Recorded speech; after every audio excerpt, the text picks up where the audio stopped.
उन रस्सियों ने तुम्हारी कलाइयों का क्या हाल कर दिया। अल्लाह गारत करे मेहमद को। मैं उससे हिसाब जरूर लूंगा। दर्द तो नहीं हो रहा ना? दर्द नहीं है।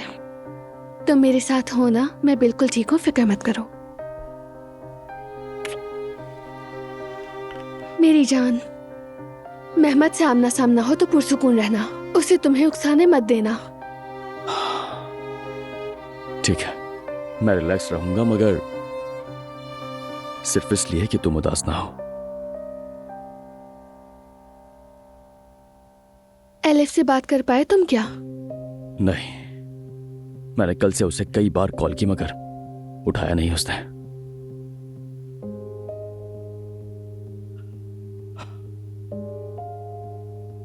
यानी मेहमद दावा कर रहा था तुम्हारा और एलिफ का एक बच्चा है। यानी इतना बड़ा झूठ बोल सकता है तो जरूर उसने एलिफ को भी खबरदार किया होगा। शायद इसीलिए वो फोन नहीं उठा रही, या फिर हम इल्जाम लगा रहे हैं। उम्मीद है कि जो तुम कह रही हो ऐसा ही हो। अगर एलिफ मेहमद के साथ मिली हुई निकले तो एलिफ उसकी बहुत बड़ी कीमत चुकाएगी।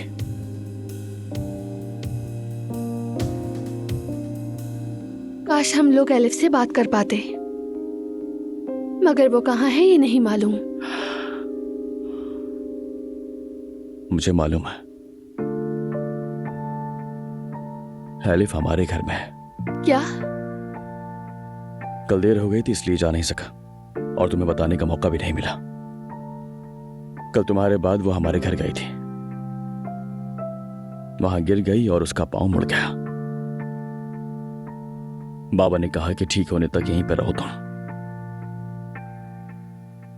जानती हो बाबा ये सब हमें सिर्फ तंग करने के लिए कर रहे हैं, इसकी और कोई वजह नहीं है। मगर मैं किसी तरह ये मसला हल कर लूंगा, ठीक है? फिक्र मत करो।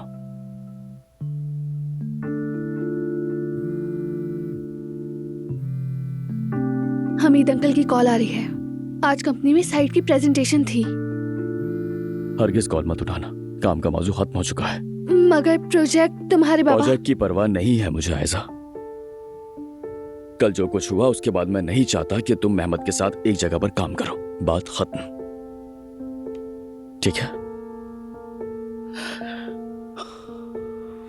तो फिर हमें फौरन जाकर एलिफ से बात करनी चाहिए। बिल्कुल, इसके अलावा और कोई हल नहीं हमारे पास। मैं तैयार होकर आती हूँ।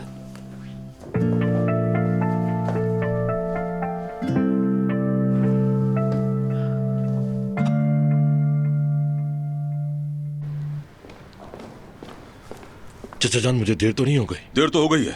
फौरी तौर पर मीटिंग शुरू होने वाली है, लोग आने वाले हैं और तुम गायब हो। बार बार फोन कर रहा हूं मैं, आयजा भी फोन नहीं उठा रही है। चाचा जान, आयजा मीटिंग में नहीं आ सकेगी। क्या मतलब है? क्यों? और ये किसने किया? उमर की वजह से? जी, बदकिस्मती से। अब क्या हो गया है? बस वही हमेशा की तरह। मैं आयजा को लेकर कहीं गया, ये उससे बिल्कुल बर्दाश्त नहीं हुआ। खैर, प्रेजेंटेशन तैयार है। कैसे संभालोगे बेटा? मैंने बताया तैयारी पूरी है, आप फिक्र ना करें। देखो मेहमद, अगर इन फजूल लड़ाइयों की वजह से ये काम फिर खतरे में पड़ा तो फिर मैंने कहा ना आपको, मैं संभाल लूंगा। अच्छा बैठो, चलो जरा इस काम को दोबारा देख लें। बैठो। वैसे उमर तो पहले ही ये सब कुछ देख चुका है।